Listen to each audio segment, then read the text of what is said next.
talks tonight, and Rabbi Krebs began with a bit of an introduction to the story of Ruth, and we may be repeating a couple of those ideas, so it might be a little bit of a chazara. So, of course, on Shavuot, we read the book of Ruth, the book of Ruth. And where does it come from? The book of Ruth comes from Ketuvim. We know Tanakh stands for Torah, Nevi'im, Ketuvim, and Ketuvim, scriptures, is the third part of the Tanakh, and in it is a section known as the 5 Megillot, one of them being the Megillah of Ruth, and we read it on Shavuot. The book of Ruth was written by the prophets Samuel, Shmuel, and Navi, and it is read on Shavuot.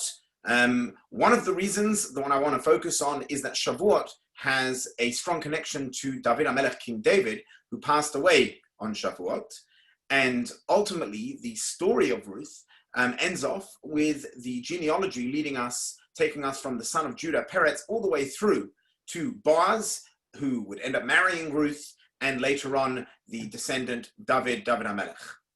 Now, what I want to talk about tonight is to look at some of the key characters in the book of Ruth and what we can learn from them. But in order to understand the characters, we need to have a synopsis of the story. Now, the book of Ruth is 4 chapters. I'm going to try in about 30 to 45 seconds tell you the entire story in short. There's a fellow by the name of Elimelech. He's married to someone called Naomi. Together with their 2 sons, Machlon and Kilion, they leave Israel in a time of famine. They arrive in Moab, where the sons Machlon and Kilion marry Orpah and Ruth. And as a result of the sin of leaving Israel and their fellow brethren behind in the famine, Elimelech is punished and dies, and some years later, Machlon and Kilion also pass away. Eventually, Naomi makes the decision to return to Israel, and her 2 daughters-in-law commit to joining her. Eventually, after cajoling them and saying, what worth would it have for you to join me? Orpah turns her back and returns to her home, and Ruth sticks to Naomi, her mother-in-law. When they arrive back, the people are in shock to see the former rich woman, Naomi, returning in a state of impoverishment. In order to get food, Ruth gleans in the field of the relative of the family, Boaz. Gleaning is the permitted taking by the poor of certain stalks of grain that have fallen. Boaz is kind and he supports Ruth and Naomi. Naomi eventually urges Ruth to approach Boaz regarding marriage and also to support the family financially. A fellow called Ploni Almoni, more on him later, is actually a closer relative and therefore is given first preference to be able to have the opportunity to help the family. He refuses. In the end, Boaz marries Ruth. They have a child, who this child would eventually be the grandfather of David HaMelech, and through this child, Naomi is comforted. And there you have a very quick summary of those characters. Now, I want to look at the characters in Ruth. I want to take their names, and we know that biblical names often are descriptions of who the people were or what happened to them, and then talk about from each character what is a lesson we can learn from them. The first character is Elimelech. Elimelech means to me is kingship. Elimelech was a very wealthy man. He was a very powerful man, not just because of his wealth, but that he was a descendant of Judah, and also from the prince of the tribe of Judah, Nachshon, the son of Aminadav. And he foresaw that kingship would eventually come from him. And when we look at him, he dies right at the beginning. He's not an important part in this story, really, except for right at the beginning. And I think there are 3 lessons that we can practically learn from Elimelech. First of all, he was a man who was very wealthy. He could have shared it as those around him suffered. And instead, he chose to uproot and move to Moab. And it was this act of selfishness that led to his punishment. So the first thing is to recognize that what we have is here today, gone tomorrow, and it's our obligation to share with those less fortunate. Another lesson is about true leadership. A true leadership never deserts his people or her people, and especially in a case of famine and distress. And perhaps the most important lesson of them all is that Elimelech felt that he was above reproach because he had kingship. On the contrary, we know that the higher or more important you are, the more responsibility you have. Elimelech felt that he could leave the land of Israel. He would have King David or kingship coming from him, and therefore he was a man who had a rule for himself and a different rule for everyone else. He could choose what to do. And the lesson from Elimelech is that when you have that attitude, you can lose your money, you can lose your life. What you have in your wealth and in your reputation can all go so quickly. Now, he had 2 sons, Machlon and Kilion, and their names also represent something. Machlon and Kilion, say the rabbis, that they were nimchu. Nimchu, the word macha means to be erased. They were erased from the world, and kilu means to be finished. They were consumed from the world. because also they had an untimely death. And perhaps there is an interesting lesson also that we can learn from Machlon and Kilion. And that is that when we look at Machlon and Kilion in the story, Elimelech dies immediately. They move to Moab, and straight away we're told that the father, Elimelech, dies. What about the sons? Machlon and Kilion do not die immediately. It's only a few years later that they pass away. What happened? Why didn't they die straight away? And why did they die later? And I think we can suggest here that originally, yes, they were adults when they moved, but they were there under the influence of their father. And therefore, what level of responsibility they had is hard to know. But then their father died. And as adults, they had choices to pick up and take their inheritance back to Israel and support the Jewish people. But they didn't. And I think the lesson for us is also that often we tend to look back at our youth and we blame our experience for our failures. We say, I am like this because when I was younger, I didn't have a good father, or I didn't have a good mother, or the school I went to was bad, or I grew up in poverty. It is true that your experiences when you're younger shape you. And it is true to an extent, certain behaviors can be excused, but only up until a certain point. At some point in your life, you are expected to take responsibility, to stop the blame game, and to be responsible. That is the lesson of Machlon and Kilion, that they went in their father's footsteps. And when he passed, they didn't reflect and start over and say, what should we do? Their mother's name was Naomi. The word Naomi means pleasant, because her acts and her behaviors were pleasant. Why? What do we see from Naomi and what can we learn from her? Well, first of all, Naomi understood the pressures of becoming Jewish. And when her daughters-in-law said to her, we want to come with you, she didn't just say, okay, come with me, which maybe would have been a good thing for her. Here she has two daughters-in-law who can help support her. Ruth would eventually support her. Having two would have been better than one. But she recognized that becoming Jewish isn't easy. On the other hand, she accepted Ruth when she pestered. So she took this delicate balance between swaying her daughters-in-law not to become Jewish and then eventually accepting Ruth when she did. Orpah eventually gave in and left, and Ruth was so committed that Naomi accepted her. She found that perfect balance with trying to express to them how difficult it would be to be Jewish, but at the same time to accept her daughter-in-law once she saw that her daughter-in-law Ruth was insistent on coming. We also see that she viewed her daughter-in-law like a daughter. In fact, when Ruth later on has a child, she raises this child as her own. Now, if you think about it, this child she treats like a grandson, has no genetic relationship to her at all. And in fact, perhaps she should have been bitter. Here was Ruth, and Ruth was a daughter-in-law. Ruth reminds her of her beloved son who's no longer alive. A lot of people would say, look, Ruth, go home. I don't want to think about you. Every time I see you, I think of my dead son. No, she did not take this approach. She mothered Ruth. She encouraged her to marry and eventually adopted the child who was not genetically related to her. What about the two daughters-in-law? Let's start with Orpah. Orpah comes from the word oref, nape or neck, reflecting the fact that eventually she turned her back. Now, I don't think we can blame Orpah. She originally came from a royal family in Moab. She wanted to join her mother-in-law. Her mother-in-law expressed to her how difficult it would be living in Israel, living as a Jew.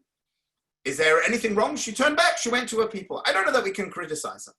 But Orpah actually represents a part of all of us. There are times that we go and we commit to something, but the truth is we are not sincere or we are not fully committed.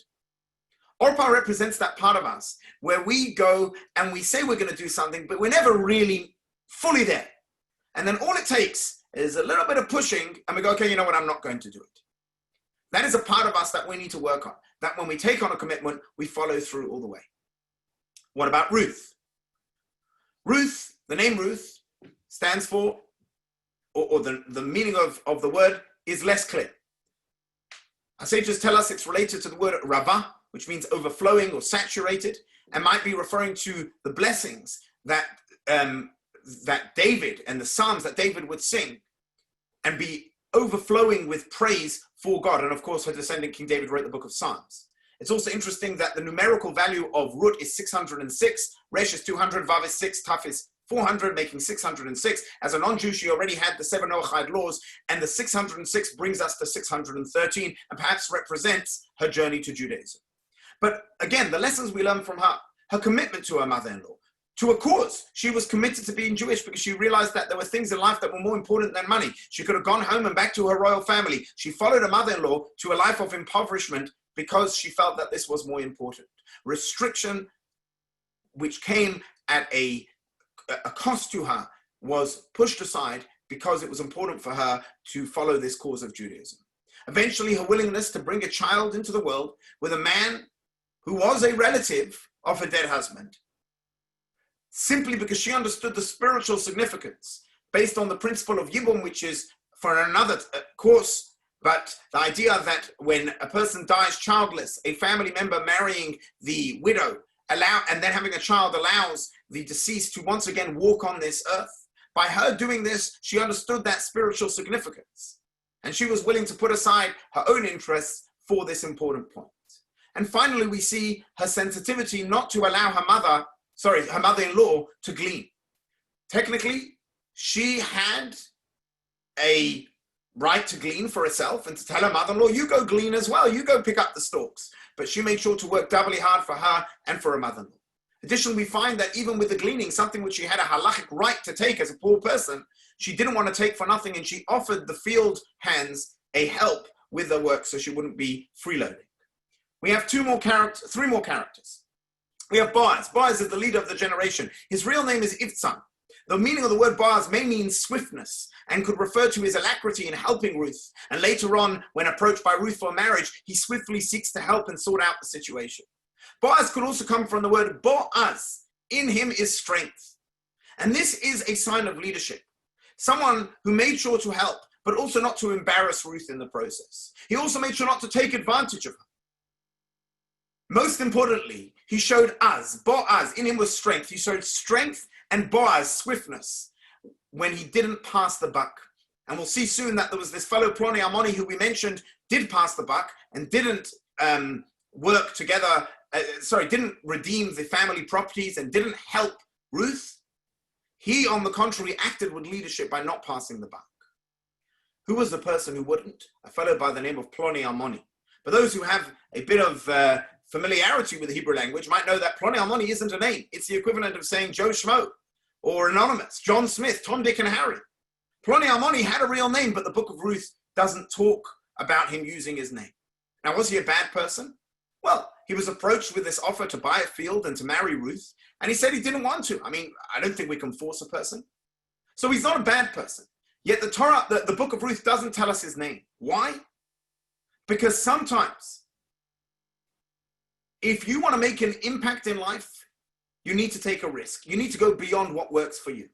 So Ploni Ammoni may have been a great person, but he is anonymized in this book. In this book of Ruth, he is treated as if you're totally not relevant because he wasn't willing to take the risk. He wanted to be more comfortable. It reminds me of the story in Esther, where many would recognize that Mordechai tells Queen Esther, if you don't step up to the plate right now, someone else will do, and your name will be meaningless in history. Those who have a name in history are people who took a risk, who did something that took them out of their comfort zone. And that's what Boaz did, unlike Ploni Ammoni. And the final character isn't one character, but a group of women. At the end of the book of Ruth, we're told that Naomi has this adopted grandson, and she is comforted by the women of the town. They bless her. They tell her that her daughter-in-law Ruth is better than having 7 sons, and that this grandchild is going to bring her such blessing. It's fascinating that they are mentioned in the book of Ruth. And I think that what that tells us is the communal role that people have in supporting everyone, but specifically those who are widowed, those who are impoverished, and being there, as the old saying goes, it takes a shtetl to raise a child. We'll conclude on that note. The book of Ruth is a fascinating story. These are the key characters, and I think each one of them has a lesson that we can take for ourselves as personal growth. Have a lovely night and Chag Sameach.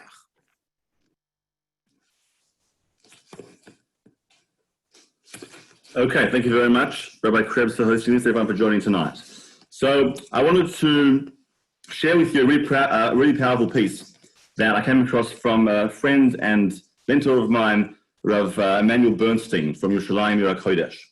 And he writes a beautiful analysis, quoting various Meforshim, to explain an idea which we'll elaborate on in a second, but just to give the backdrop for a moment, is to realize what is the nature of the Torah?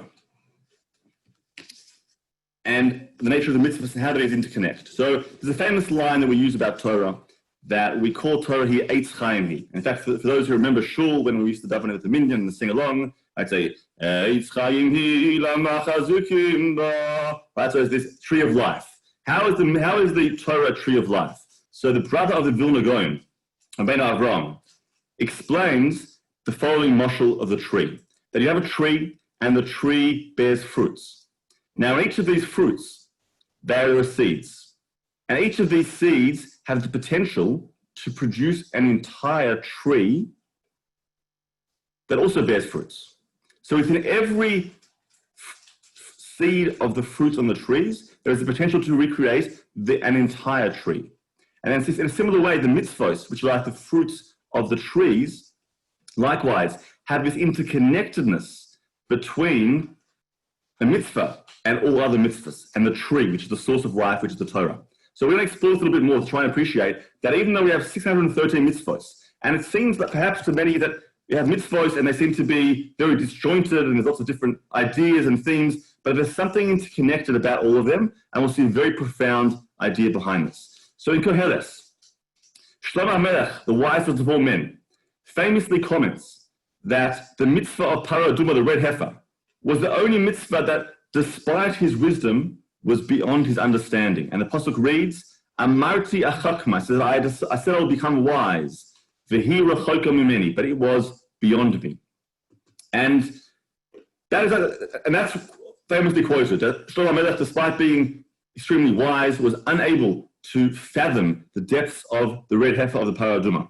However, there is an expression that the pasuk continues, the verse continues and says, Rachoik ma shehaya, that which was also beyond me. And the question is, what is that referring to? So the Beis HaLevi has a phenomenal explanation of this, that something profound occurred to Shlomo HaMelech, the wisest of all men, who was under the impression that with his wisdom he was able to fathom the reason and the depths behind every mitzvah of the 613. Until he came to the last mitzvah, which was Parah Adumah, the red heifer. And then what happened? It says Beis HaLevi, what that happened then is when he approached Parah Adumah, he realized actually he didn't understand any of the mitzvahs properly. None of them. What changed? So it's an incredible idea that is expressed by Yaakov Kamenetsky in Emes Yaakov as follows. We know that mishpat, we have three categories of mitzvot. We have chukim, those which seem to not have any logic behind them, mishpatim, the civil law system, and the edut, those which have testimony, like the holidays, the chagim, of the connection between God and the Jewish people. And the parasha mishpatim, which opens up with civil laws, you'd expect would be somewhat rational and understood. What's fascinating is if we explore the very first of the civil laws that are given. In Parashat Mishpatim, we have the law of an Eved Ivri, the Jewish slave. Now, what's the background to the Eved Ivri? The Eved Ivri has stolen money. And the Jewish notion of compensation is such that if he cannot pay back, he has to be sold in order to work it off and pay the money back. Now, that seems to be within the framework of civil law. However, when we explore further, we realize that even when it comes to civil law, even when it comes to the Mishpatim, that section of Torah which should be understood, there are elements, when we explore them further, that actually are not understood. So, for example, let's take this first mitzvah. Civil law, someone steals, theft, compensation, those are all terms we're used to. However, how many years is this slave sold for? The answer is 6. Why 6? Because in the 7th year, just like a Shabbos and like a Shemitah year, he goes free. Now, if you don't have a notion of Shabbos, if you don't have a notion of Shemitah, the idea of 6 years is totally arbitrary. It's not about how much you stole or how long you have to work to pay it back. It's only because entrenched in the system is this notion of Shabbos and Shemitah. We'll take it to the next step. A slave who stays beyond that time can extend his stay by having his ear pierced on the doorpost. Now, even then he must go in the Yovel year, which could be up to 50 years later. Why does he go free then? Because the Torah says you have to remember that you can never be an eternal slave to another person. Why not? Because God acquired us as his slaves when we left Egypt.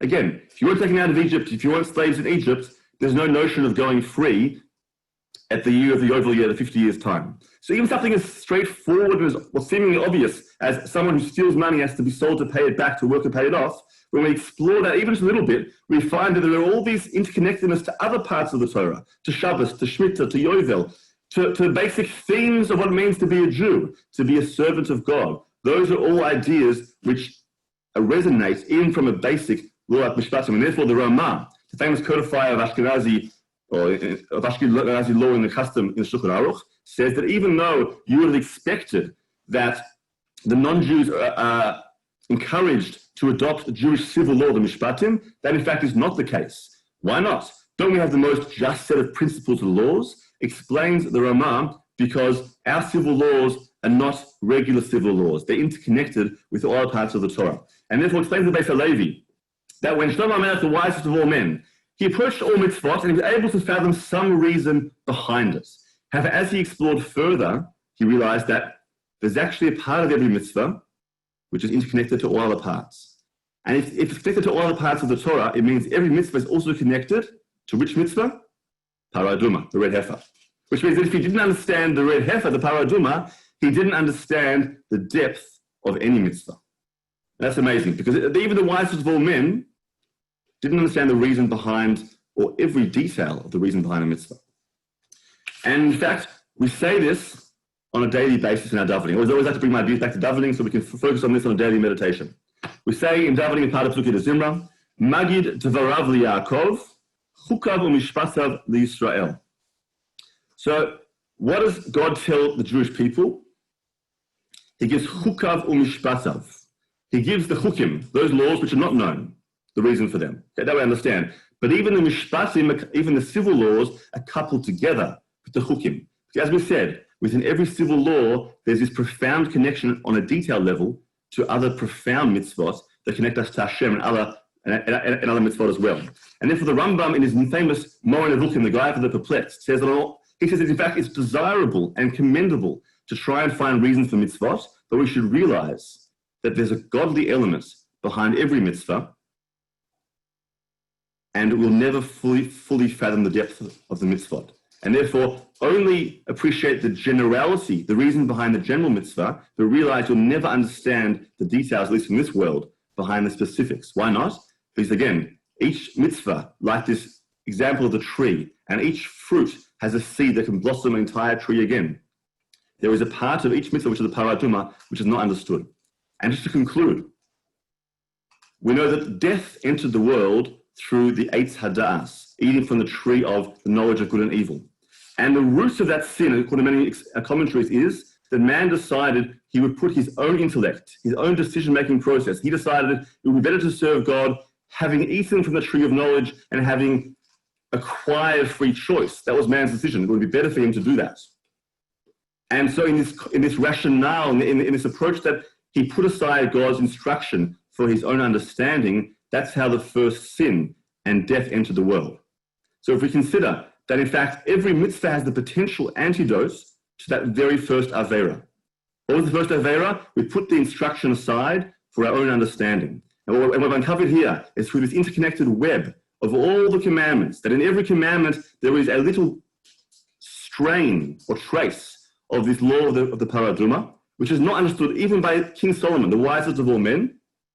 It means that even if we have expressions which we should and are commendable to connect to reasons and ideas behind mitzvot, there is a part of every mitzvah which we do because we're commanded. And we have this approach that we have this dual element to every mitzvah, this dual connection. On the one hand, we try and find reasons, why do we do it, what's the ethos, what's the moral, and we're inspired. But at the same time, we also accept God's authority because there's a part of each mitzvah which is the paraduma, and by doing so, we rectify on some level that sin of that first sin of mankind, Aron Rishon, of eating from the tree of knowledge. Have a Chag Sameach. Thank you very much. Good evening, everyone. My name is Rabbi Reuven, Rabbi of North Shore Synagogue, and it's an absolute pleasure to be addressing you this evening at this very special and unique Tikkun Leil. The chance of the community gathering together, the chance of hearing last night and tonight so many fantastic speakers proves that Sydney is rich in Torah teachers, in opportunities to learn. And if this is one of the positives that can come out of the COVID crisis, that there's a unity of the community, that more people get a chance to hear the words and be inspired by the incredibly talented Rabbanim and Rebbitzins and Torah teachers within our community, then that surely is a wonderful, certainly is a wonderful gift to the community. This Yeshukah to Rabbi Krebs for coordinating this evening. That really has been special. I'd like to start to look at this evening at the festival of Shavuot itself. If I ask you the question, what is Shavuot? You'll say to me very clearly, Shavuot is the time of the giving of the Torah. It is the revelation of Sinai. It's when we got the 10 Commandments, and you'll be right. If we look at the Torah reading for Friday, for Shavuot morning, we'll read about how the Jewish people arrived in the 3rd month after the Exodus in the Midbar Sinai, the desert of the Sinai, how Hashem prepares them and offers them the choice to be a nation, a kingdom of priests and a holy nation, how Am Yisrael accepted. And we read about the giving of the 10 Commandments themselves, the revelation at Sinai, the birth of Judaism, and Am Yisrael. The link between Pesach and Shavuot is clear. Pesach represents is the Jews leaving Egypt, and Shavuot is Egypt leaving the Jews. And this theme of Kabbalat HaTorah is highlighted in the Tefillot itself, in the Kiddush on Friday that we will say over Yontif. Zman Matan Toratenu, it is the time of the giving of the Torah, and the focus of our prayers, the focus of the first day Shavuot, is all about the giving of the Torah at Har Sinai. However, when you look in the Torah itself, in Parashat Emor, and we ask the question, what is it, or why is it that we are celebrating the festival of Shavuot? The Torah, it does not mention the revelation at Sinai at all. The only what it does mention, however, is that this is the time of the harvest season, that you'll reap your harvest. You must make sure to leave the corners of your field, so as not to gather everything. So the poor and the proselytes should be left for them, for I am Hashem. It is a second element that is totally lost to us all, the agricultural side of the festival of Shavuot. Shavuot is one of the 3 pilgrim festivals in the year, Pesach, Shavuot, and Sukkot. And we've always focused on the historical sides of all these 3 festivals. Pesach, the Exodus from Egypt; Shavuot, the revelation at Sinai; and Sukkot, how the Jewish people traveled in the desert. The other side of the festival, the side of the aspect of the agriculture, has really been an element that has been lost or forgotten within the Jewish community, the Jewish psyche. For 2,000 years, we have not had a temple. We've lived in foreign lands, and this part of the festival is lost to us. It is only with the re-establishment of the Jewish people and the connection to the land of Israel that Shavuot has changed within Israel, and this side, this agricultural side of the festival, has become highlighted. We do mention it and we do know about it by the Bikurim parades that we do in Shul. In the days of the temple, this was the first opportunity for the farmers and the people to bring their first fruits to Yerushalayim. They would bring the fruits on their back, on their shoulders, with a beautiful basket decorated. They would hand the fruits over to the Kohen in Jerusalem. They would declare the famous teaching of Aramio Veravi, linking themselves, the farmer, to the Jewish people, the Jewish destiny, and the land of Israel. And Shavuot was this pause within the agricultural cycle at the beginning of the summer harvest to give thanks to Hashem for the bounty and the gifts. We don't, as mentioned before, we don't actually focus upon this at all, or do we? When we look at the Torah reading of second day Shavuot, we mention this idea of Shavuot being the harvest festival. the tradition we have in the Jewish community, in the Jewish community, is to read the book of Ruth.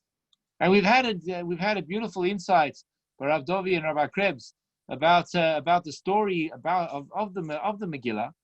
But if we look at the story as well, it is also highlighting these elements that the Torah wishes us to observe on Shavuot, i.e., the harvest, the care for the widow, those who are less fortunate, and for the book of Ruth really is teaching us how the nation of Israel took care of those who were vulnerable, less fortunate, and in need. So I would actually divide, and there's an opportunity, there's a beauty of the diaspora that we have that the Jews of Israel don't have, and that is that we are able to divide the festival of Shavuot into two.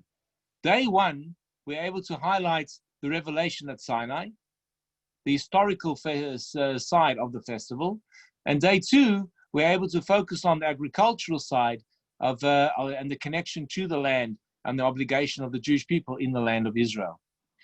The idea of as I said before, this is expressed both in the Kriyat Torah and also in the reading of the book of Ruth. The book of Ruth is read for two reasons. Number one is to highlight the story of the agricultural side, and number two, to highlight the idea of the Geirut, the conversion of Ruth. When Ruth says the words, your people is my people, your God is my God, it is a lesson about how we are supposed to approach the festival of Shavuot and how we are supposed to accept ourselves the idea of Kabbalat HaTorah. When we stand on Friday morning and then read the words of the Aseret HaDibrot, this is the time to reconnect to our faith, and to our people, and to our Torah. The festival of Shavuot and this dual nature of the festival teaches us as follows: that yes, we accept upon ourselves the yoke of the mitzvot, the yoke of heaven, the yoke of the mitzvot, but that also comes with a great responsibility, and that is to take care of those in need. We live in cities. We live here in Sydney. We don't really deal with farms, but we need to. But the Torah is an eternal document. It is timely and timeless, and the timeless message of Shavuot is that we need to always be mindful and aware of our responsibility to those less fortunate than us. At this time of Corona, when we all shut in our homes, and we need to remind ourselves of taking care of the needs of those who are less fortunate than us. We don't have farms anymore, and we don't have to leave the corners of our fields for the poor. But we certainly can be aware that there are those in the community in need. Shavuot highlights this dual nature of what it means to be a Jew, committed to Torah, building our commitment here of Yirat Shamayim and Limud Torah, but also it's the same, and using those lessons to become the Anshe Chesed, the true the true inheritors of the values of Avram, Yitzchak, and Yaakov. I wish you all a Chag Sameach, and may we meet soon in person, and Yeshar Koach again to the organizers. Good evening, everybody. Great to be with you. Shkoyach Rabbi Lewin for your shir, to all the rabbis this evening, to Rabbi Krebs especially for organizing it, and to everybody who's participating in this amazing event of unity. Unity is the theme of the night, but we know that the Jewish people are really good at debating and arguing. That is one of the hallmarks of us. People say the 2 Jews, 3 opinions, or some say it's 2 Jews, 4 opinions. There's an argument about it. Even in Jewish families, when there's an only child, they suffer from sibling rivalry. It's something that we do. We like to disagree. But we also have to have the skill of bringing together disagreements. Like tonight, unifying together different opinions. This is another skill of the Jewish people. I want to look with you at an example of a Talmudic debate, which is a great debate, a real disagreement, and we're going to try and reconcile the different opinions in it. Let's see if I can share with you my screen. Here we go.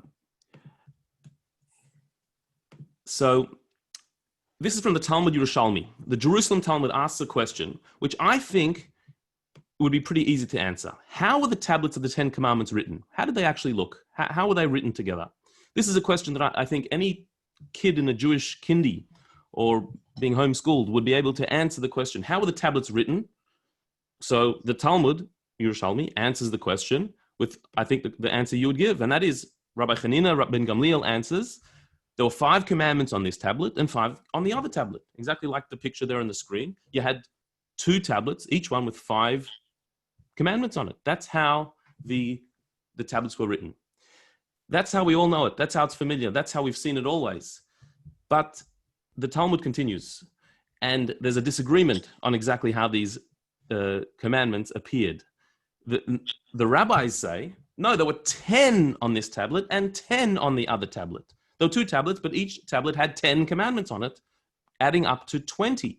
Have you ever heard of the 20 commandments? Not the 10 commandments, but the 20 commandments. Well, the rabbis, meaning the majority of rabbis, said that there were, on the 2 tablets, there were 10 commandments each, adding up to 20 commandments. Doesn't say there which commandments they were, but it seems that there's an opinion, unlike what we've always heard, that there was 10 commandments altogether, 5 and 5. No, there were 10 and 10, 20 commandments, say the rabbis.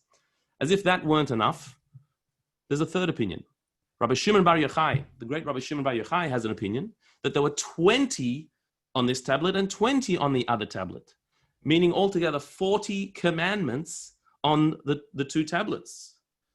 We know there are 613 commandments, but we always understood there are 10 commandments that were said at Mount Sinai. 40 days later, Moses came down with the 2 tablets of the 10 commandments. That's how it's always been known and understood. That's how everyone has believed it was until now. And yet, if you look at this Jerusalem Talmud, there's an opinion that there was 5 and 5, 10 and 10, a third opinion that says 20 and 20. And that's Rabbi Shimon Bar Yochai, nonetheless, no less than him. And then a fourth opinion, Rabbi Simai says there were 40 on this tablet and 40 on the other tablet. I couldn't be bothered writing it all out, but you get the idea that there were actually 80 commandments on the 2 tablets. Obviously, the font had to be reduced to fit 40 tablets on each one, but we're talking about 80 commandments now. So forget about the 10 commandments, it's the 80 commandments. Cecil B. DeMille will be rolling in his grave. This is a 4-way argument in the Jerusalem Talmud as to how many commandments there are on the 2 tablets. What's strange about this is not only that it's so surprising, the Torah seems pretty clear there were 10 commandments, and that's our tradition always, but of this 4-way argument, there's only one single opinion, Rabbi Chanina, who says that there were 10 commandments altogether, 5 and 5. The majority, all the other rabbis, seem to disagree with him and say that there were many more commandments on the 2 tablets. And yet, we, in our tradition, in our understanding, in everything we've always learned, we always say 10 commandments, 5 and 5. In every depiction that you can find, you can just do a basic Google search, 10 commandments, or if you want to do it in Hebrew, Aseres Adibros, and you'll get pictures of tablet after tablet, a pair of tablets with 10 commandments written on it, sometimes depicted by the Aleph base, Aleph to Hey, Vav to Yud, sometimes depicted by the first 2 words in the 10 commandments, but every single depiction of the 10 commandments we've ever seen has been 5 and 5, 10 commandments. We've never heard of 10 and 10, 20 and 20, or 40 and 40. It's completely unheard of. And yet, this is a clear debate in the Jerusalem Talmud. Why is it that we have concluded like the opinion that says that it was 5 and 5? Is it just because it fits nicely? And when that's a single opinion? And how can we reconcile the other opinions? Where did they get their idea from? Who thought that there's 40 commandments on one tablet and 40 on the other? Where did such an idea even come from that it should be recorded in the Jerusalem Talmud? So I want to share with you a fascinating insight in this from one of the great thinkers of Kabbalah, Rabbi Menachem Azaria of Fano. He was a student of the Arizal, and he writes in a book called Asara Mamaris a fascinating answer to this. He first blasts a few misconceptions about the 10 Commandments. He says that the tablets in measurement were 6 handbreadths wide by 6 handbreadths high and 3 handbreadths thick, meaning that unlike the picture that we've often had of the 10 Commandment tablets being oblong. They were actually square-faced, 6 handbreadths wide by 6 handbreadths high, the same length and breadth, and 3 handbreadths thick. So they weren't like that picture of 2 tablets that we usually think of. They were actually square. This is straight out of the Gemara and the Talmud, Yerushalmi, that we quoted. And elsewhere, it's very clear that the tablets were a square with 3 handbreadths thickness. That's the first point Rabbi Menachem Azariah makes. Then he says, all 6 faces of both of those tablets were inscribed with the same 10 commandments. 10 each on the front and back, and 5 on each of the narrower edges.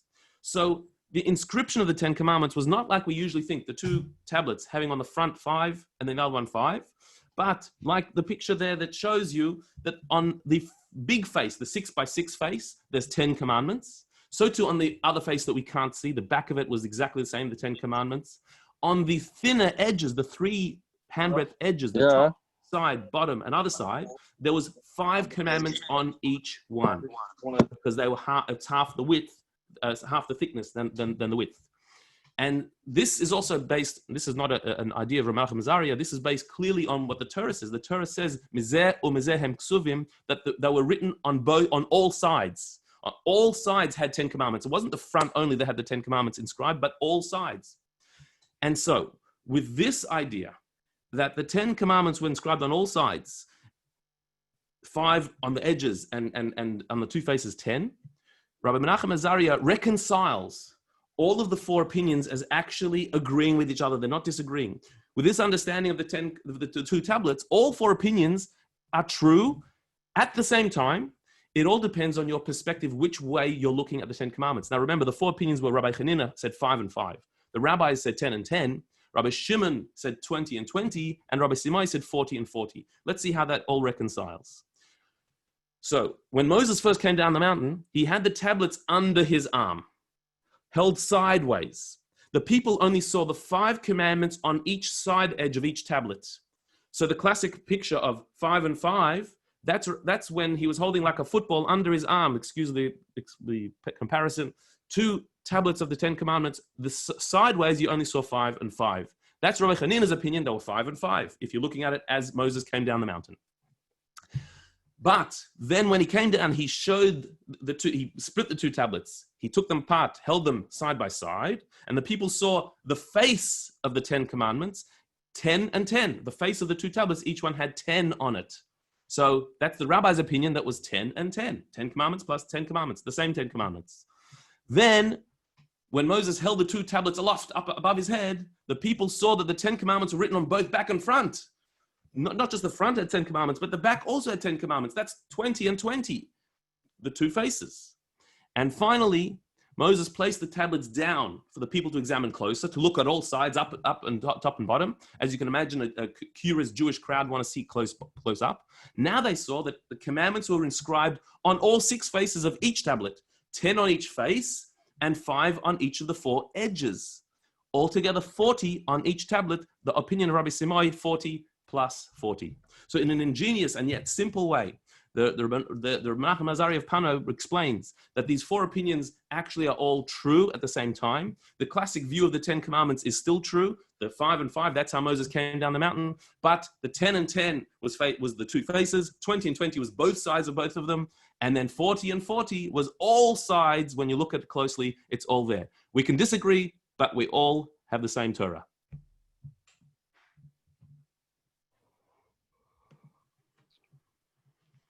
Erev Tov, everyone.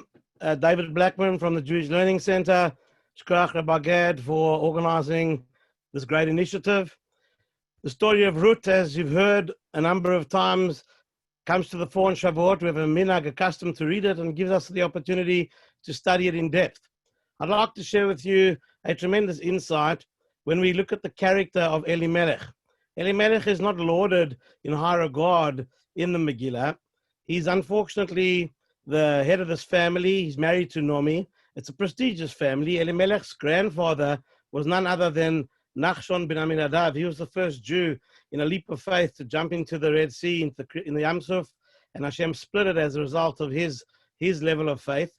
and he marries his niece, who's Nomi. They're from Shevet Yehuda. They live in Beit Lechem, and they are known to be great individuals. The two of them emigrate from Israel with their two boys, Machlon and Chilion, to Moab.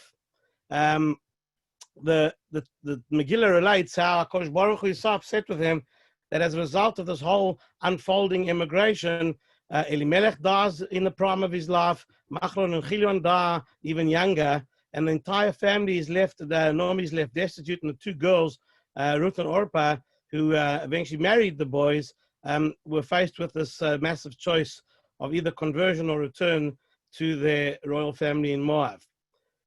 I'd like to spend a few moments with you describing this idea of Elimelech. Elimelech, we need to appreciate, he is a great person. It's like the chief rabbi almost of the county, who is looked up to by so many. The Talmud tells us he was such a wealthy guy. He was the pillar of the community, both spiritually and physically. And yet this Elimelech decides to immigrate to Moab, leave Israel and immigrate to Moab. He drags the morale of the people down to such a degree that they are left, in a sense, bereft without a leader. And to this, Hashem punishes him. We need to try and understand, is there a way to look at Elimelech through positive lenses? And I came across a wonderful chidush, a novel idea by Rabbi Sirkis, who's known to us through his great halachic works of the Bach, his commentary on the Tur. But he wrote a commentary on Megillat Ruth called the Meishiv Nefesh. And here he gives us an opportunity to really actually see Elimelech from the positive side, despite the fact that the text itself has Elimelech punished by Hashem for his rejection of the Jewish people and his immigration to Moab. So our big question is, can we appreciate and understand this move? Why did Elimelech, such a great person, a lover of Israel, a spiritual giant, what is his motivation to leave the people and immigrate out of the land of Israel to Moab? Let's appreciate, based on a statement in the Gemara, which I'll just read to you. The Gemara says as follows: the opening line of the Megillah, "Vayi b'mei shvota shoftim." It's a Gemara in Bava Batra Daf Tedvav Amud Bet. The Gemara over here says, this opening line, "Vayi b'mei shvota shoftim," if I were to translate it for you as I'm reading the story, I would probably say to you it happened in the days of the judges. However, the Gemara says, that, read it more carefully. It doesn't say it happened in the days of the judges. Vayi b'mei shvota shoftim. It happened in the days when the judges were judged. And the Gemara then develops this idea that the people of Israel at that time, where Elimelech was a leader, suffered from a real malaise there. There was an ethical drop in their standard of values. And Am Yisrael became, in a sense, people that were almost more committed to running a society based on their own views and values than that of Torah. And so, even though they were great people, and there was a leadership structure that the judges filled, but in principle, this Gemara is telling you there's a low point here, that even the judges were corrupt. Maybe Meishvot HaShoftim means even the judges were corrupt. And if the judges aren't going to be ethical, then you can't expect much from the people either. And so there's this kind of introduction behind the scenes that Am Yisrael are in trouble. They need some sort of ethical leadership to emerge. And the question is, how are we going to turn it around?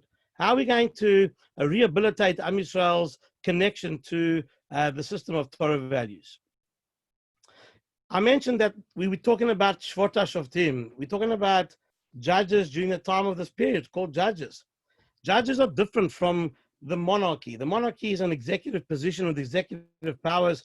Literally, the king is seriously powerful. The judges had to rely on almost the will of the people to want to listen to them.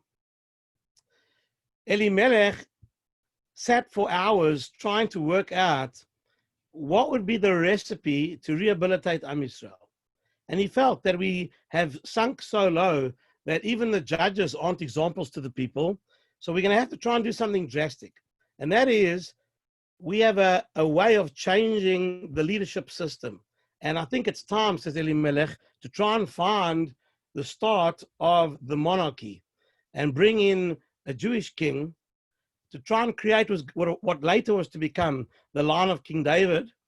And if we can bring a king to bear on the situation with such extreme powers, the so-called ability to turn the people around in his mind would have been achieved. And so Elimelech's motive is really l'shem shamayim. He wants to find an ability to start the monarchy, and he wants to start it in such a way that the people will respond and be brought back to a disciplined way of life. Now, where do you find this monarch? How do you find this? Well, there's a prophetic tradition that's been passed down all the way from the opening parashiot in Sefer Bereshit.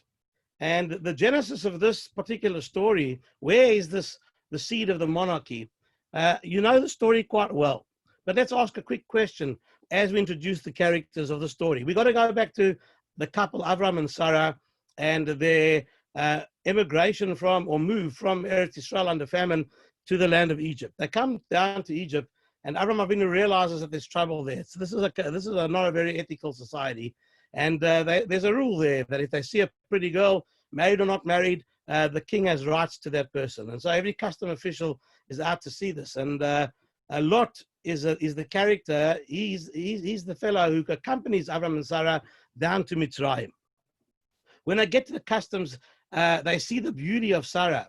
And Avram Avinu has already thought this through, and he said to Sarah, I beg of you, when they ask what our relationship is, please tell them that I'm your brother, you my sister, so that they won't kill me on account of your beauty, to give you to the monarch there in Mitzrayim.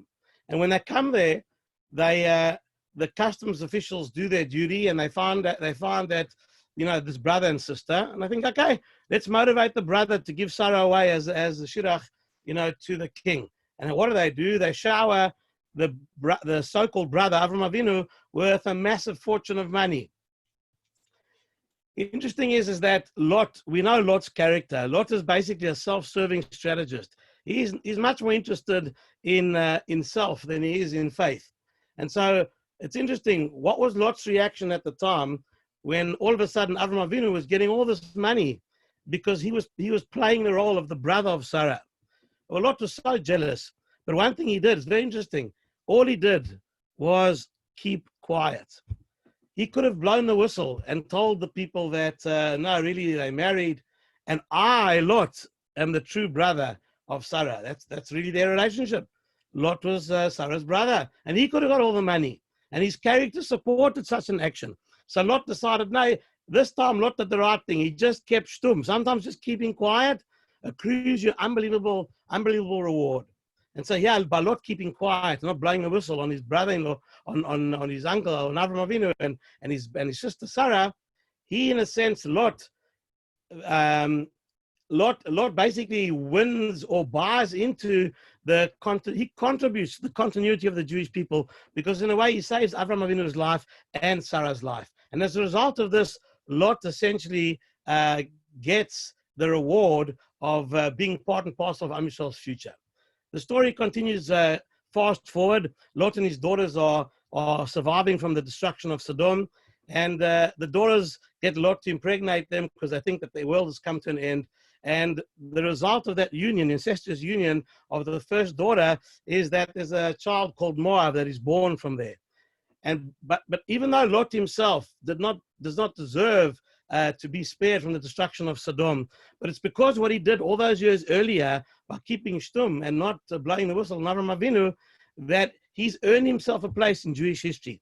And Hashem rewards him with the ability to house a spiritual DNA, a neshama, a soul that would lie in abeyance from that point in time, from Moab all the way until history would come to a conclusion in the days of the setting up of the house of David HaMelech. And so therefore what Elimelech was looking for is, he knows this is a prophecy. There's a neshama waiting in Moab to start the line of the monarchy in Israel. And if I can just find and attract that neshama, I would be able to save the Jewish people.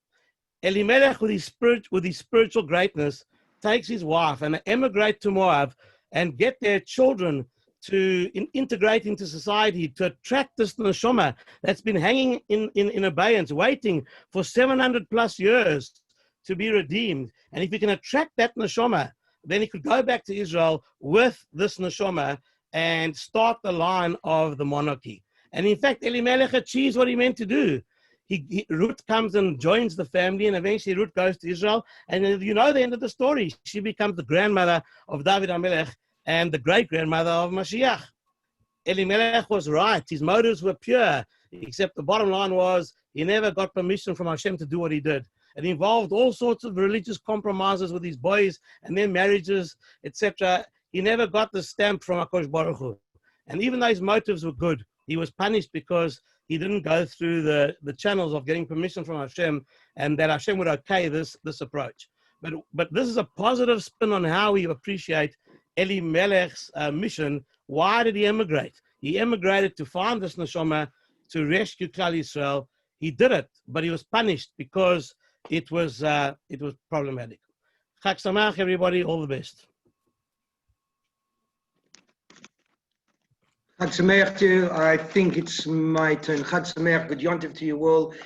Continuing on from Rabbi Blackman, I'd like to say hello to each and every one of the presenters and each and every one of the participants. Good yontiv to you all. Rabbi Blackman was just speaking about the types of leadership and the leadership that brings to Mashiach and the power of having a benevolent monarch as your leadership. The best type of the governance that we have now is our democracies, and we can all see how democracies are failing all of us. So I think the best type of governance would indeed be a benevolent monarchy. So the three heroes of Shavuos are, of course, Moshe Rabbeinu. Moshe Rabbeinu was our teacher. So I'm coming from the last presenter, and I consider him one of the teachers of Sydney, Rabbi Blackman. And again, I'd like to reiterate the sentiments of everybody else. Thank Rabbi Gad Krebs for organizing this. So continue on from the teachers. So Moshe Rabbeinu, one of the protagonists of the festival of Shavuot. The other two famous protagonists of Shavuot was David HaMelech. David HaMelech, of course, passed away on Atzeres, which is Shavuos, and also the Baal Shem Tov. And each of these protagonists, each of these heroes, each of these holy tzaddikim were leaders in their own right. Moshe Rabbeinu as the teacher, David HaMelech as a benevolent monarch, which is the governance of Israel. And the Baal Shem Tov was the leader with using prayer, soul, emotions, uplifting, trying to make the human into an angel. So all different types of leadership. But that's not my topic for this evening. Ladies and gentlemen, I'd like to introduce you the idea of faith, which is all about Shavuos. If you can imagine, the Jewish people, 600,000 men, 600,000 women, plus women and children, walked into the desert.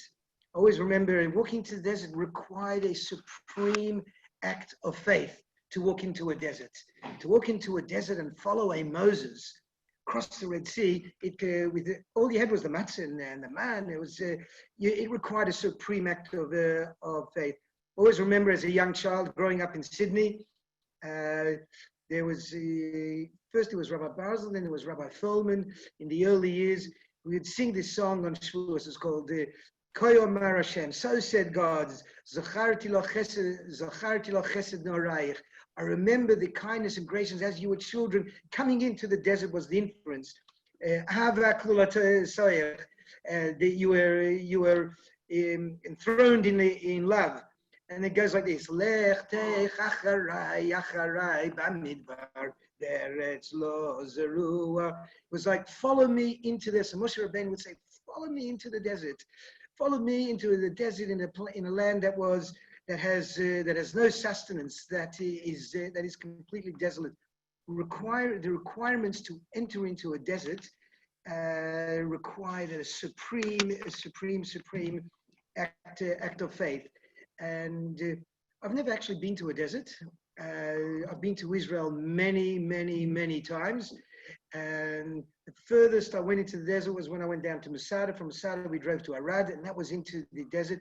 Never went to Mitzpeh Rimon, so that's on my bucket list. Never went to Sde Boker. Never went to, I haven't even been to Beersheba, into the desert. But it is a bucket list of mine. I am planning one day to go to see Uluru. Why? Because the desert, the time I did go into the desert when I went from Masada to Arad, I stopped the car and I was with Miri, and there was a complete, utter quiet and silence. It was an overpowering feeling that we looked out and you just saw for miles to the infinite, to the horizon. You saw a complete quietness, a silence, a barrenness where you thought there was no existence of life. Yet I sense the awe and the power and the fear and the strength of the desert. If you were lost, if I didn't have the car and you were lost alone, you would not survive. The desert is awe-inspiring. So for some reason, I have an affiliation or a love. Maybe one day I'm going to retire in a desert. But you go into a desert, and it is understandable how the three great religions of the world were sustained, were originated, and blossomed from a desert. The three great religions, of course, Yiddishkeit, which is the story of the Aseret Dibros and the Ten Commandments, started in the desert. Moshe Rabbeinu at the burning bush was in the desert. In the desert, they became close to Hashem. Of course, Christianity, and of course, you have Islam. Islam has its roots in Judaism as well, also in the desert. A modern theology always has that the desert within Israel is the litmus test. It is the rule by which we know, have we achieved and have we succeeded or have we not? I think it was Ben Gurion who said that if we make the desert, if we can make the Negev blossom, if we can make the Negev flower, then we know that we have made Israel into a home. And indeed, Israel has succeeded in making the desert blossom. Israel has succeeded in making the desert flower. Israel has succeeded in making a home even in the desert. And I am on a personal note aiming one day to go to visit the desert and be inspired by the grandeur, the strength, the kol demoma daka, the small voice that comes from the desert. And that's the voice that by Aseret Dibros, when the Jewish people met God halfway on Mount Sinai, they heard the voice, and the voice reverberated throughout the world. There was no echo, and the voice continues to, the voice of God went through the mountains. It didn't echo from the mountain, went through, and the voice of the symbolism, of course, is the voice of the Torah, the voice of the Aseret Dibros, continue to this very day to permeate the very existence of the mountains, the nature, the cosmos, and indeed each and every human being. And that's the power and the strength of the desert. So I take now, just to take it one step further, and I get this from Rabbi Shlomo Riskin, one of my heroes, and in the rabbinate. And also would like to special thanks to Rabbi Avram Toysky, also another one of my heroes. He's helped me immensely in my rabbinate with his Divrei Torah. I had the privilege a few months ago in January to visit with Rabbi Avram Toysky in Katamon, and notwithstanding his age, his eyes, and his voice, there was kol demoma daka. There was a voice that emanated from the very depths of his neshama, of his soul, that transcended everything and made a huge impact on me. So I'd like to thank again Rabbi Krabs for organizing all of our speakers, and indeed Rabbi Tversky for this evening. But my hero, as I said, one of my heroes is Rabbi Shlomo Riskin. Rabbi Shlomo Riskin makes a play on the words of desert. Of course, the commentaries all ask, why was the Torah given in the desert? And the Baal HaTurim answers, because of humility, that one can only accept the Torah with humility. So in a desert is where you are indeed humble. And but Rabbi Tversky makes Rabbi Riskin, he makes a different play on the words of desert. So of course we're in Parshas Bamidbar, or the book of Bamidbar, which is desert. The word desert, Midbar, is of course related to the word Dibur. Dibur means to speak. Midbar is the desert. From the inference, of course, which Rabbi Riskin is saying, is there's a connection, a correlation between desert and speech. From the desert, we have the kol d'momadaka, which is the voice that emanates from godliness, but we also have that over-empowering voice from creation and from the Aseres Dibros, which permeate. All we have to do is be attuned. We have to be attuned and aware of what's around us, and we can hear the dibur. We can hear the dibur that emanates from the desert. But Rabbi Riskin added another, which I thought was really, really beautiful. He said, midbar, the word midbar, desert, is related to the word dibur. The word dibur, he says, is related to the word devir koche, devir meaning palace. And so Rabbi Riskin went on to explain that in a desert you can make a palace. I was wondering, how do you make in a desert a palace? The inference, of course, is that if we as individuals or as human beings, we feel like that we are in a desert, we're feeling like we're searching for meaning and purpose and resolve in life. Sometimes we struggle with Torah and with Avodah. Is that our meaning? Is that our purpose? And how does that define and give us a clear pathway? The answer is the dibur, to be not just the speech, but also to listen, to be aware of the voice, to listen to others, to listen. And tonight we've had the incredible zechus, the incredible merit, and the great fortune to hear many speakers. So if our ears are attuned to the dibur, to the speech, if our ears are attuned to the speech of the Aseres Dibros, of the commandments that emanate till today, if our ears are attuned to the Asorim Amoris, the 10 sayings of God when God created the world, if our ears are attuned to the words that come out of the desert, then devir, we can indeed make the desert into a palace. The idea, of course, is to make our bodies into that palace. The Baal Shem Tov, one of the protagonists of the Shavuot, as I mentioned in the beginning, had his yahrzeit. The yahrzeit of the Baal Shem Tov is on Shavuot. He would always say, "What is the purpose of the world? What is the purpose of creation?" The Baal Shem Tov had a personal mentor, Choni HaMagal, and one of the prophets. One of the prophets would come to the Baal Shem Tov nightly and teach the Baal Shem Tov the secrets of the Torah. And he presented the Baal Shem Tov asked him the famous line, "Memotai katimar, when will you, my master, come?" And the Baal Shem Tov said,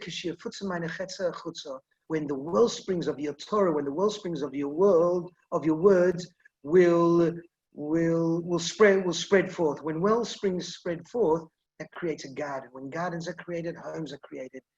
When homes are created, palaces are created.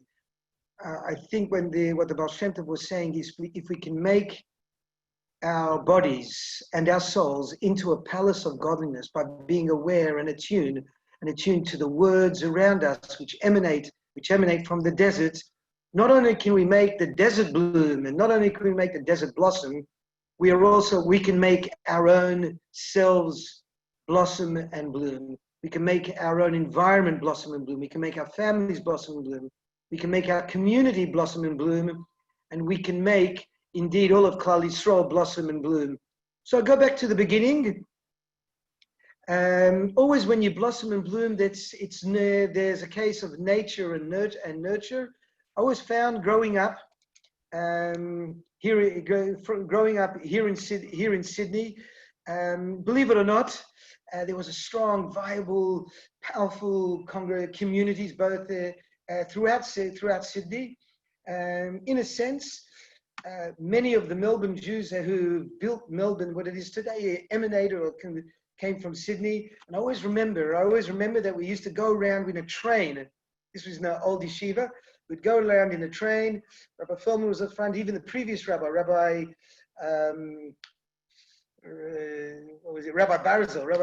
And on a Shavuos night, we would sing, Ko Yomar, Ko, so says God, Ahavti kulasayich. I love those who connect. Zacharti lo chesed narach. I remember how it was in the old times.